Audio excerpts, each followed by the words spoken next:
Hey everyone, welcome to my video. Today I'm going to be doing another book review slash discussion. Today I'm going to be talking about Circe by Madeline Miller. This is her second book. It's another retelling of Greek mythology. In this one we follow Circe, who was featured in the Odyssey. Odysseus comes across her island and she is a witch who turns men into pigs. But not much else is known about her, so Miller decides to expand on her, give us backstory and origin. We also get to see events following her interaction with Odysseus, which I thought was really cool. The story follows Circe, the daughter of the sun titan Helios. She's constantly belittled and degraded by her family, by her parents, her siblings, because of her appearance, because of her voice, because of her lack of power. You have no power here. Very early on, she comes to realize how messed up the world of the gods is, how selfish and full of themselves they are. I haven't seen this much love in a room since Narcissus discovered himself.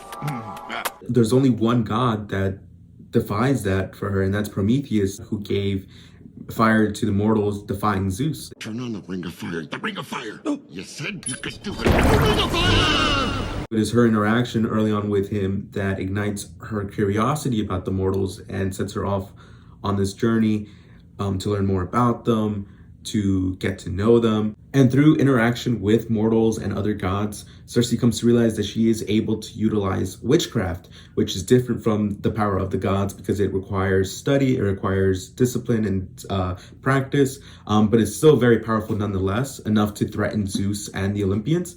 And so in an act of politics to keep the peace, her father Helios allows Zeus to banish Circe to an uninhabited island to get rid of that threat. That's my ice cream cone. Great! Now let him have it! You can have it.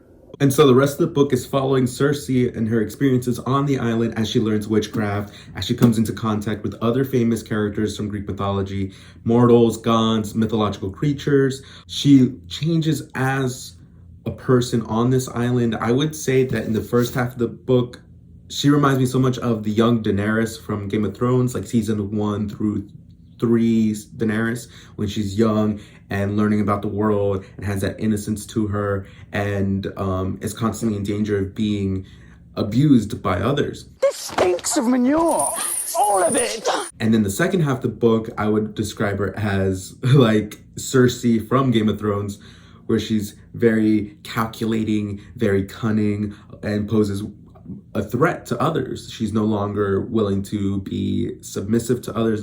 Power is power. Hashtag feminism. So it's fitting that her power is transformation. It's very in line with the theme of the book because you see her go from one type of person into another, and it really does feel like a coming of age book. There's also a lot of other smaller transformations throughout the book with other characters. There's a lot of characters that when I first came across them, I thought I was going to like them, and then I didn't like them at all by the end.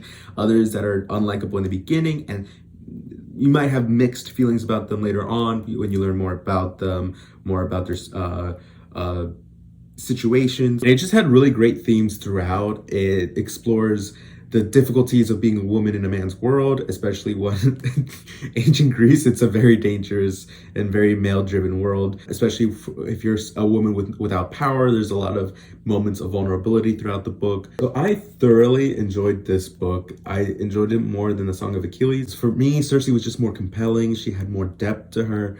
I was rooting for her throughout the entire story. Hashtag feminism. Hashtag feminism. And I also got attached to her and the other characters. I kind of wanted more from them at the end of the book, but unfortunately it ends like all books do. Some things to keep in mind though is that it is not a plot-driven story. There's not always something going on. There are slow moments. There are moments where Circe's by herself on the island. She's just contemplating and working on her witchcraft. I found those enjoyable because of her whole thought process, but if you're somebody who really needs something to always be happening, it's just something to keep in mind. So those are my thoughts. If you don't mind a more character-driven rather than plot-driven story, if you're okay with a story that has a lot of characters in it, then I'd highly recommend this book, especially because of the writing, because again, Madeline Miller is just so talented. Hi, Kevin. I'm your biggest fan. I'm a simple man. She writes it. I'm gonna buy it. I'm gonna read it.